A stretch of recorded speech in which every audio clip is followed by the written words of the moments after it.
Hello viewers, কেমন আছেন সবাই? আশা করি আপনারা প্রত্যেকে নিশ্চয়ই ভালো আছেন, সুস্থ আছেন আর নিরাপদে আছেন। তো আজকে আমার সামনে দেখতে পাচ্ছেন লিফানের কেপি 165। এটা 165 সিসির একটা মোটরসাইকেল, আর লিফান হচ্ছে চাইনিজ ব্র্যান্ড। এই বাইকটা নিয়ে এর আগে আমার 3টা ভিডিও পোস্ট হয়েছে, কেউ মিস করলে দেখে নিতে পারেন। 2টা মাইলেজ টেস্ট আর একটা হচ্ছে আমার ব্যক্তিগত মতামত। তো আজকে এই বাইকের সঙ্গে উপস্থিত আছেন এই বাইকের মালিক, আমার চ্যানেলেরই একজন সাবস্ক্রাইবার। ভাইয়ের নামটা? ওমর ফারুক ভাইকে অনেক ধন্যবাদ এই আনকমন একটা বাইক আমাকে এইভাবে দিয়ে সহযোগিতা করার জন্য। তো আপনাদের কাছে যদি এরকম কোনো বাইক থাকে যেটা দিয়ে আমার কখনো রিভিউ করা হয় না, আমাকে দিয়ে হেল্প করতে পারেন। তো যাই হোক, আজকে আসলে ওমর ফারুক ভাইকে নিয়ে আসছি। উনি এই বাইকটা অলরেডি 6000 কিলোমিটারের বেশি চালাইছে। তো এর মধ্যে এই বাইকটা সম্পর্কে ওনার কী অভিজ্ঞতা অর্জন হয়েছে সেটাই আমরা ওমর ফারুক ভাইয়ের কাছ থেকে ধাপে ধাপে সংক্ষেপে শুনবো। তো ভাই, কেমন আছেন আপনি? জি ভাই, আলহামদুলিল্লাহ ভালো আছি। আপনি ভালো আছেন? তো ফার্স্টে বলেন, আপনি এই বাইকটা কত দিয়ে কিনছেন?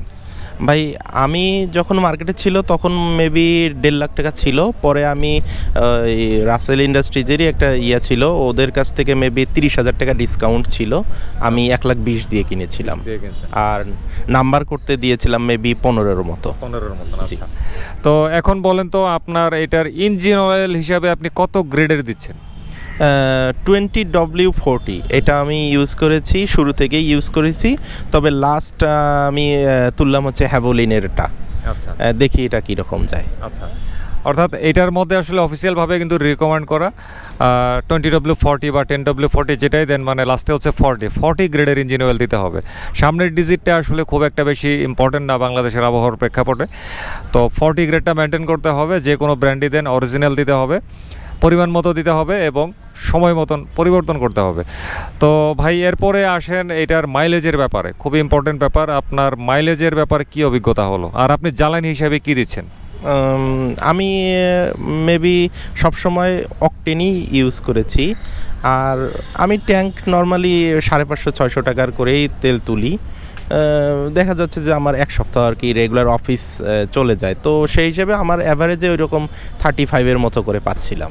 আচ্ছা, তো আমি কিন্তু পেট্রোলে পাইছিলাম হচ্ছে 38 আর অকটেনে পাইছিলাম হচ্ছে 34। তো হইতে পারে মানে আসলে রাস্তা থেকে রাস্তা রূপান্তর বা গণনায় ভুল, ফুয়েলের মান, বাইকের কন্ডিশন, অনেক কিছুই।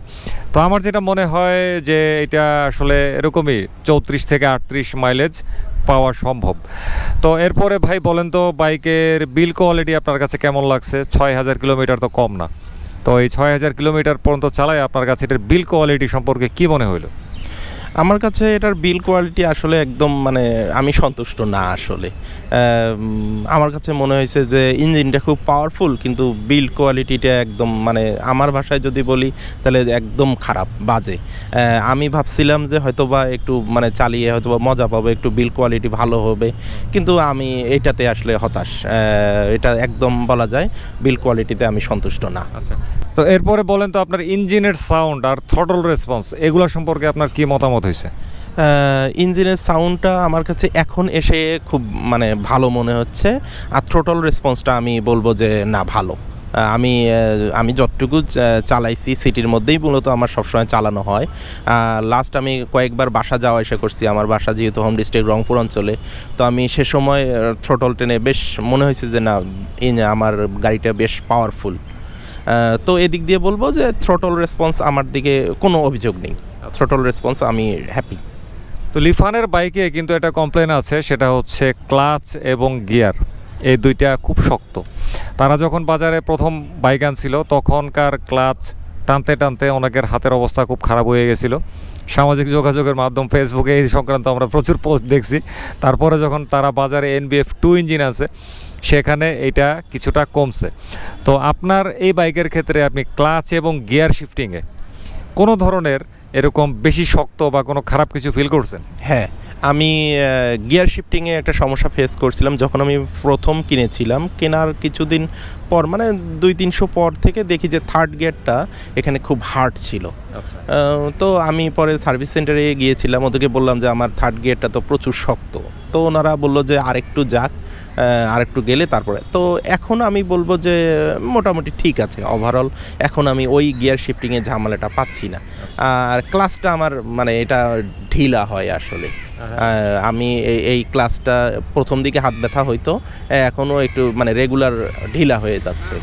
পাশাপাশি আর একটা কথা বলি, চেনটা আমাকে প্রতি মাসে একবার করে বলা যায় টাইট করে নিতে হয়। মানে একটু চালাইলে দেখা যাচ্ছে যে ঢিলা হয়ে যায়। এটা আমার আমার মনে হয় যে এটা একটা আসলে সমস্যা, কারণ এত ঘন ঘন চেন টাইট দেয়া জিনিসটা আসলে খারাপ ছিল। বুঝতে পারছি। আচ্ছা, এরপরে আপনি একটু বলেন যে আপনার বাইকের যে আফটার সেল সার্ভিস এটার কি অবস্থা, নিয়মিত পার্টস পান কিনা, এবং আপনি যে অফিসিয়ালভাবে সার্ভিসগুলো নিতে চান সেগুলির কাজের মান কেমন? আচ্ছা, আমি যেহেতু বাইকটা অলরেডি জানুয়ারি থেকে বর্তমানে প্রায় জুলাই মাস চলতেছে, তো প্রায় 7 মাসের মতো চলতেছে। তো এখন পর্যন্ত আমার গাড়িতে পার্টস রিলেটেড কোনো সমস্যা অ্যারাইজ হয়নি। জাস্ট কেনার পর এই যে গত ঈদে আমি যেহেতু বাড়ি গিয়েছিলাম, তো আসার পর দেখি যে অয়েল সিলটা চলে গেছে। তো এখন পর্যন্ত আমার সাসপেনশনের সামনের, তো এখন পর্যন্ত আমার যদি বলা যায় পার্টসের খরচ, তো ওই অয়েল সিলটাই শুধুমাত্র চেঞ্জ করা লাগছে। তা বাদে আমি এখন পর্যন্ত মানে পার্টস যেহেতু সমস্যা হয়নি, যার কারণে আমি ফেস করিনি। তবে আমি সার্ভিস সেন্টারে জিজ্ঞাসিলাম যে এটার আসলে একটা তো অভিযোগ আছে যে পার্টস তেমন পাওয়া যায় না। তো ওনারা এনশিওর করছে যে ভাই আপনারা সার্ভিস সেন্টারে নিয়ে আসবেন, পার্টস দেওয়ার দায়িত্ব আমাদের। তো এই কথার উপরে ভিত্তি করে চলতেছে, আমিও চালাচ্ছি। এরপর এরকম আর আসলে পার্টস রিলেটেড কোনো সমস্যা এখন পর্যন্ত ফিল করিনি। আচ্ছা, আপনার কি কখনো এয়ার ফিল্টারও পরিবর্তন করা হয় না 6000 কিলোতে? না, আমি এখনও এয়ার ফিল্টার চেঞ্জ করিনি, বাট এয়ার ফিল্টার পরিষ্কার করেছি মেবি একবার 2500 কি 3000 কিলোমিটারের সময়। আচ্ছা, পরিষ্কার করেছি। আচ্ছা, তো আপনি আপনার সার্ভিস সেন্টারটা কোন জায়গায় গিয়ে আপনি কাজ করেন? আমি হচ্ছে মিরপুর বিআরটি এর পিছনে যে একটা আছে, ওটা মেবি 13 বলে, আমি ওখান থেকেই সার্ভিসিং। ঢাকায় কি আর কোনো সার্ভিস সেন্টার পান নাই? আমি আসলে খুঁজে দেখিনি ওভাবে। ওটা ওখানে নাম্বার করানোর সময় ওখানে গিয়েছিলাম, পরে ফোন দেওয়ার পরে ওনারা বললো যে আমরা এখানেই আছি, দেন আমি ওখান থেকেই বলা যায় রেগুলার সার্ভিসিংটা করাই। তো ভিউয়ার্স, একটা কথা কি, আসলে লিফান কিন্তু বাংলাদেশে অনেক পুরনো হয়ে গেছে, তাদের কয়েকটা বাইক মার্কেটে ওয়েল এস্টাবলিশড, কিন্তু এখন পর্যন্ত তাদের সার্ভিস সেন্টারের সংখ্যা কিন্তু সে হারে বাড়ে নাই। মানে গ্রাহক সংখ্যা বাড়ছে, ব্যবসা বাড়ছে, কিন্তু সার্ভিস সেন্টার বাড়েন নাই। খুবই অল্প সার্ভিস সেন্টার হচ্ছে শুধু ঢাকা শহরের মধ্যে। আর ঢাকার বাইরে তো আমার মনে হয় যে মানে খুব খুঁজতে হবে, বা ম্যাক্সিমাম অঞ্চলে যদি আমি বলতে যাই, সারা বাংলাদেশে ম্যাক্সিমাম অঞ্চলে কিন্তু অফিসিয়াল সার্ভিস সেন্টার নাই। তো ওই অবস্থায় অফিসিয়াল সার্ভিস সেন্টার বা আফটার সেল সার্ভিস পাওয়াটা আমার মনে হয় যে ইন্ডিয়ান বা জাপানি বাইকের তুলনায় অনেক কঠিন, এবং কারো ক্ষেত্রে খারাপ অভিজ্ঞতা তৈরি হতে পারে। এটা শুধুমাত্র লিফানের ক্ষেত্রেই না, বাংলাদেশের যত চাইনিজ ব্র্যান্ডের বাইক আছে সবগুলোর ক্ষেত্রেই কিন্তু এই একই কথাটা প্রযোজ্য। তো ভাই, এরপরে আমাদেরকে একটু বলেন যে আপনার বাইকের সাসপেনশনের কি অবস্থা। আমার কাছে কিন্তু আমি যখন চালাইছি আমার কাছে পেছনের সাসপেনশনটারে বেশি শক্ত মনে হয়েছে, মানে ঝাঁকিটা বেশি লাগতো, কোমরে লাগে আর কি। তো আপনার কাছে এটার সাসপেনশনটা কেমন মনে হয়েছে, সামনেরটা এবং পেছনেরটা? এই সাসপেনশনের ব্যাপারটা আমি সেই শুরু থেকেই ফিল করতেছি। পিছনেরটা শুধু হার্ড বলবো না, ভয়াবহ রকমের হার্ড। আমি দেখা যাচ্ছে যে একটা স্পিড ব্রেকার পার হচ্ছি, মানে আমার কোমরের উপরে ভীষণ রকম চাপ। তো প্রথম দিকে তো আমি বলা যায় একসময় সিদ্ধান্ত নিয়েছিলাম যে এত হার্ড হলে তো তাহলে কোমরের মধ্যে ব্যথা হবে। তো পরবর্তীতে আমার এক ফ্রেন্ড বলল যে ঠিক আছে মামা, চালায় দেখ, আপাতত আস্তে আস্তে হয়তো বা ঠিক হয়ে যাবে। তো আমি এখন পর্যন্ত ওই সাসপেনশনের ব্যাপারটা এখনও যে একটু রিল্যাক্স হবে এরকম আসলে এখনও হয়নি, এইটুকু মেনে নিয়েই চালাচ্ছি। তো আসলে লিফানের কোনো বাইকের সাসপেনশনই আমি ভালো বলতে কারো মুখ থেকে আসলে শুনি নাই। তো এরপরে আমি কাউকে দেখছি, যেমন কেপিআরে বা কেপিটিতে হর্নেটের সাসপেনশন ইনস্টল করে ফেলে। তো আসলে আমি সেটারও কিন্তু পক্ষপাতী না, কারণ আমি এত দাম দিয়ে একটা বাইক কিনবো, কেনার পরে আবার সেই 6-7 বা 5000 টাকা দিয়ে আমি একটা সাসপেনশন কোন দুঃখে লাগাই দিয়ে যাবো? হ্যাঁ, কারণ এমন দামে বাংলাদেশে আরও বাইক আছে যেগুলোর সাসপেনশন একদম নিউ কন্ডিশন বাইকের বা শোরুম থেকে বের করা বাইকের সাসপেনশন থেকে যে ফিডব্যাকটা পাওয়া যায়, এবং সেই ফিডব্যাকটা কিন্তু খুবই পজিটিভ হয়। কিন্তু এই বাইক 6-7 বা 10,000 কিলোমিটার চলে গেলেও সাসপেনশন থেকে ওই ফিলটা কিন্তু আর আসে না। তো লিফানের বাইকের সাসপেনশনের সমস্যা হচ্ছে একটা ভয়ানক সমস্যা, এইটা আসলে কবে দূর হবে যে আমি জানি না। লিফান বাংলাদেশে অনেক দিন হয়েছে, কিন্তু আজ পর্যন্ত তারা সাসপেনশনের ব্যাপারটা এখন পর্যন্ত কোনো সমাধানে আসতে পারে নাই। এটা খুবই খারাপ একটা দিক। আচ্ছা, তারপরে ভাই যদি আমাদেরকে একটু বলেন যে আপনার টায়ারের ব্যাপারে আপনার কি এক্সপিরিয়েন্স হলো, টায়ারের গ্রিপ কেমন? আপনি তো ভেজা রাস্তা, ভাঙা রাস্তা, অনেক ধরনের রাস্তায় চালাইছেন, আপনার কাছে কেমন লাগছে? এদিক দিয়ে আমি বলবো যে আমি চালাই এখন পর্যন্ত কোনো সমস্যা ফিল করিনি। আমি যেহেতু গ্রামের ছেলে, কয়েকবার বাসায় গেছি, তো এই মানে ভাঙাচুরা রাস্তাতেও টায়ারের মানে কোনো সমস্যা ফিল করি না। আমি হার্ড ব্রেকও করেছি, তো দেখি যে না, সব কিছু পারফেক্ট ছিল। এ ব্যাপারে ব্রেকিং বা টায়ারের ব্যাপারে আমি কোনো অভিযোগ করব না। আচ্ছা, তারপরে আসেন আরেকটা ব্যাপারে, সেটা হচ্ছে যে এই যুগে দেখা যায় মোটরসাইকেল দিয়ে লং রাইডের একটা ট্রেন্ড কিন্তু চলছে। তো এখন লিফান কেপি 165 সিসির মোটরসাইকেলটা দিয়ে ভাই কিন্তু তার বাড়ি হচ্ছে গাইবান্ধা, সেখানে কয়েকবার আসা যাওয়া করেছে। তো ভাই এই বাইকটা দিয়ে হাইওয়েতে চলাফেরা করাটা কতটুকু নিরাপদ বা কেমন, কি আপনার কাছে কি মনে হয়েছে? আমি যেহেতু বেশ কয়েকবারই বাড়ি যাওয়া আসা করছি, আমি ওই রকমভাবে সমস্যা ফিল করিনি। তবে যেহেতু ওজনটা একটু কম, যখন আমি যমুনা সেতুর উপরে গেছি, তখন যখন ভারী ট্রাকগুলো আসে, হ্যাঁ, দমকা বাতাস, তখন একটু মনে হয়েছে যে না, একটু বাতাসে যখন জোরে করে আসে তখন একটু সমস্যা ফিল করছি। কিন্তু নর্মালি আমি যখন ফাঁকা রাস্তাতে গেছি, মানে এটাতে কোনো সমস্যায় ফিল করিনি।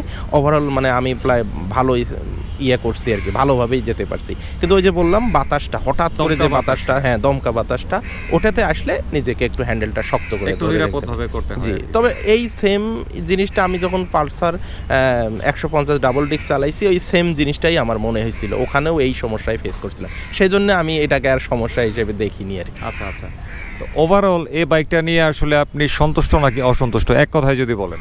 এক কথায় বলবো যে মাঝামাঝি আসলে বলবো। খুব বেশি একবারে সন্তুষ্টও বলবো না, আবার খুব বেশি মানে অসন্তুষ্টও বলবো না। কারণ আমি যেহেতু ঢাকাতে আমার অফিস, আমার রেগুলার অফিস যাতায়াত চলতেছে, আর আমি ওই ঈদের সময়টাতেই শুধুমাত্র দেখা যাচ্ছে বাসায় যাওয়া হয়, এই নিয়ে আর কি চলছে।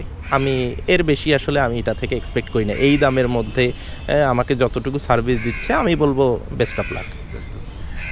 তো ঠিক আছে, অনেক অনেক ধন্যবাদ ভাইকে আজকে কষ্ট করে বাইকটা আমার কাছে নিয়ে আসার জন্য, আর এতগুলা কথা বলে ওনার সময়টা নেয়ার জন্য। অনেক সময় ব্যয় হয়েছে, আজকে ভাইয়ের সাথে পরিচয় হয়েছে, ভালো লাগছে। তো ভাই আমার কিন্তু ইউটিউবে আর একটা চ্যানেল আছে, সেটা হচ্ছে রিকু 360 ডিগ্রি। আপনি কি চ্যানেলটা দেখছেন? জি, দেখেছি। দেখছেন? হ্যাঁ, সাবস্ক্রাইব। ওইটার মধ্যে কিন্তু হচ্ছে আমার মানে এই মোটরসাইকেলের ইনফরমেশনের বাইরে, মানে ডেইলি ব্লগ বা কোথাও ঘুরতে গেলাম, এই টাইপের ব্লগ আর কি। হ্যাঁ, ওইটা করছি। সাবস্ক্রাইব করছেন? জি, সাবস্ক্রাইব। তো ভাইয়ের সাথে আপনারাও সাবস্ক্রাইব করে ফেলাইন, রিকু 360 ডিগ্রি, সেটার চ্যানেলের লিঙ্কটা আছে আমার এই ভিডিওর ডেসক্রিপশন বক্সে। তো আজকের মতো তাহলে এই ভিডিওটা এখানে শেষ করে দিই। অন্যদিন কথা বলবো আবার অন্য কোনো ব্লগে, অন্য কোনো বিষয়ে, অন্য কোনো মোটরসাইকেল নিয়ে। তো সবাই ভালো থাকবেন, সুস্থ থাকবেন, নিরাপদে থাকবেন, নিরাপদে মোটরসাইকেল চালাবেন, ট্রাফিক আইন মানবেন, আর মোটরসাইকেল চালানোর সময় অবশ্যই ফুল ফেস সার্টিফাইড হেলমেট ব্যবহার করবেন। খোদা হাফেজ।